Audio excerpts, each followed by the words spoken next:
আসসালামু আলাইকুম দর্শক ইসরায়েলকে সম্ভবত আরও একটি লজ্জাজনক পরাজয়ের মুখোমুখি হতে হচ্ছে। দর্শক, এটা কেন বলছি? কারণ হচ্ছে প্রায় 2 বছর হলো গাজা এবং ইসরায়েলের মধ্যে যুদ্ধ চলছে। এই যুদ্ধ যে চলছে আপনারা জানেন, স্থলপথে এবং বিমান বাহিনী দিয়ে বিভিন্ন ধরনের আধুনিক সমরাস্ত্র দিয়ে ইসরায়েল যুদ্ধ করছে গাজার বিরুদ্ধে। অথচ গাজার যারা হামাস সদস্য তারা কিন্তু তাদের দুর্বল অস্ত্রশস্ত্র দিয়ে তারা কিন্তু ইসরায়েলের মতো একটি পরাশক্তির বিরুদ্ধে লড়াই করছে। অথচ 2 বছর পরেও হামাস কিন্তু তাদের পরাজয় স্বীকার করে নেয়নি। এতদিনের যুদ্ধে হামাস যে সকল ইসরায়েলি নাগরিককে যুদ্ধবিরতিতে ছেড়ে দিয়েছে বিগত দিনে, সেগুলোকেই শুধু ইসরায়েল ফেরত পেয়েছে, কিন্তু যাদের দেয়নি তাদেরকে এখনও ফেরত তারা নিতে পারছে না এবং আগামী দিনেও তারা যে পারবে এর কোনো নিশ্চয়তা নেই।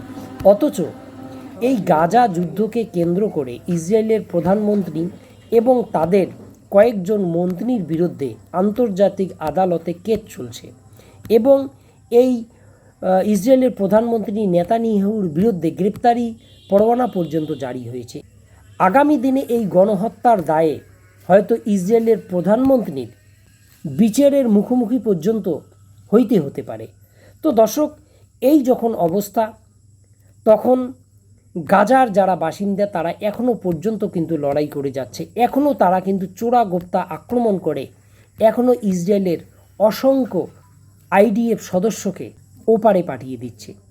আসলে দর্শক, গাজাবাসীর যে স্বাধীনতা চেতা মনোভাব, আজকে হয়তো হাজার হাজার হামাস সদস্য এই যুদ্ধে শহীদ হয়েছেন, কিন্তু এর ফলে তাদের যে যুদ্ধ সেটা কিন্তু থেমে নেই। তাদের দেশের বা তাদের অঞ্চলে যে সকল যুবক বেঁচে আছে এখনও পর্যন্ত, তারা নতুন করে কিন্তু হামাসের যে সংগঠন সেটাতে যুক্ত হচ্ছে এবং ইসরায়েলের বিরুদ্ধে পাল্টা আক্রমণ করছে। এবং এই যুদ্ধ কবে শেষ হবে এর কোনো নিশ্চয়তা নেই।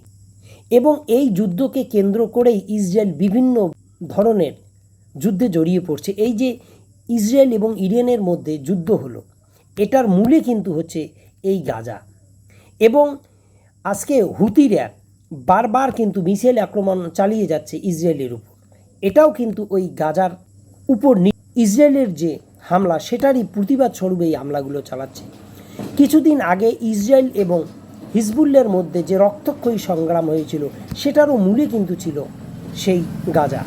তো এত কিছুর পরেও গাজাকে পরিপূর্ণভাবে দখল তো দূরের কথা, একটু সুযোগ পেলেই হামাস সদস্যরা ইসরায়েলি সেনাবাহিনীর উপর ঝাঁপিয়ে পড়ছে এবং ব্যাপকভাবে ইসরায়েলি সেনাবাহিনীর ক্ষয়ক্ষতি করতে কিন্তু সক্ষম হচ্ছে।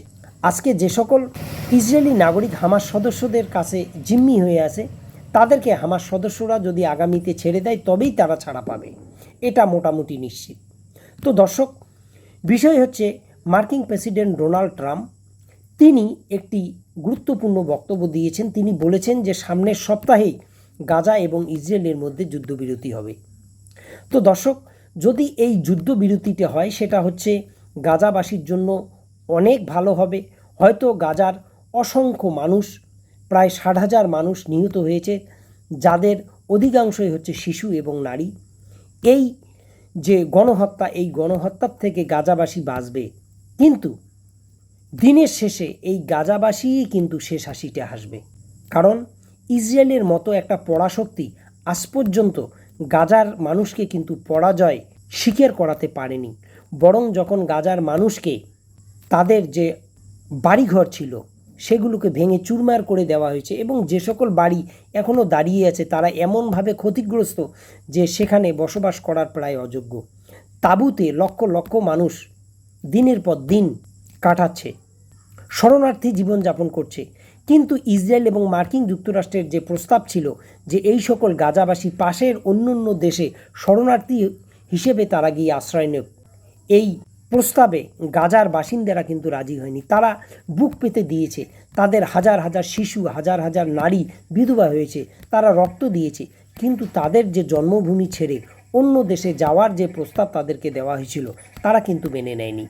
তো দর্শক, এই যুদ্ধবিরতিটা হওয়ার মধ্য দিয়েই ইসরায়েলের আর একটা পরাজয় কিন্তু হয়ে গেল।